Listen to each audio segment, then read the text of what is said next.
I now have the honor and pleasure of introducing Congressman Waltz.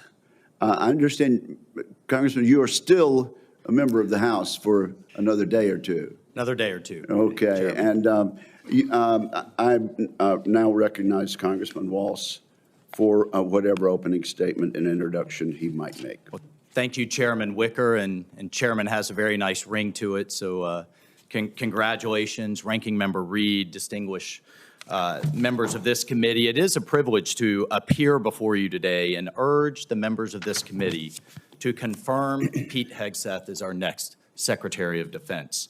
And I'm not here today just to advocate on behalf of a future colleague, but to speak on behalf of someone I consider a dear friend for over a decade now.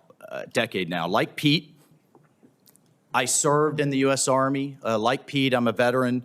We deployed to Afghanistan and all over the world at the height of the war on terror, which is the war of our generation.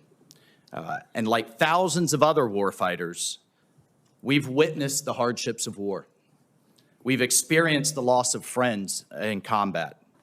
We've endured too much time away from family and friends, and no one, I can promise you this, no one hates war more than those who have had to go fight it.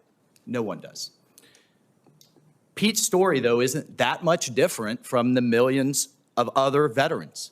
And they know it, and they appreciate him for the experiences that he's gone through. And after our country was brutally attacked on 9/11, Pete Hegseth answered the call of duty like so many others. He put the interests of this country ahead of his own. And I can tell you firsthand, as can the heroes sitting in this audience behind me, Pete's character of country, his selflessness, his duty, these are the key tenets that have shaped him into the leader that he is today. These are the traits that President Trump recognized when making the decision to nominate Pete for this critical role. He will bring the perspective of being the first Secretary of Defense to have served as a junior officer on the front lines, not in the headquarters, on the front lines in the war on terror, and recognizes the human costs, the financial costs, and the policy drift that was discussed often in this very room that led us to decades and decades of war. So not only does he understand the threats he faces, but as the chairman mentioned, he is brilliant, in my mind, at communicating those to the American people in a way that is often not communicated in Washington, D.C., to reach out to the American people so that they understand why the military needs to do what it needs to do. And look, I have no doubt that he is going to get the Pentagon back to its primary mission, lethal readiness. That warrior ethos is what our enemies will respect. That warrior ethos is what our enemies will fear. And it's that warrior ethos that will keep the peace. And so, look, ladies and gentlemen, in my humble opinion, our military deserves better than it's getting.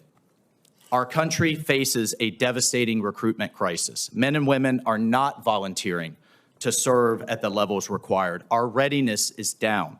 Our costs are up. And it seems like nearly every major weapon system, again, often discussed in this very room, is costing too much, delivering too little, and taking way too long.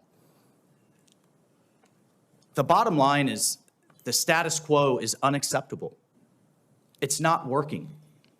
And the members of this committee, you all know it. You know it's not working. And the members of the House Armed Services know it's not working. And we have hearing after hearing, year after year.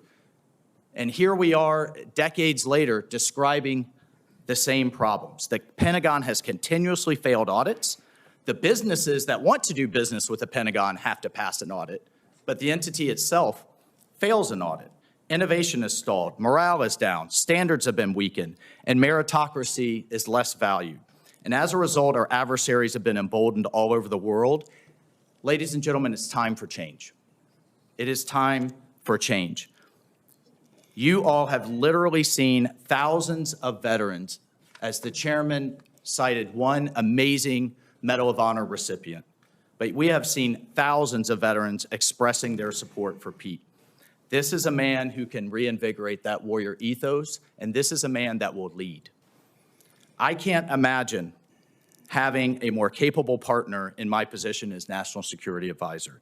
Pete is a man of family, of faith, and he's committed to making our country strong again. And most importantly, brother, I know this in my core, he will always have as a first principle the service members that are out there on the front lines for all of us at the heart of every decision he makes. So, Senators, I urge you to support this confirmation. It is critical that President Trump has his national security team in place for the challenges ahead, and I thank you. Thank you, Mike, for your testimony.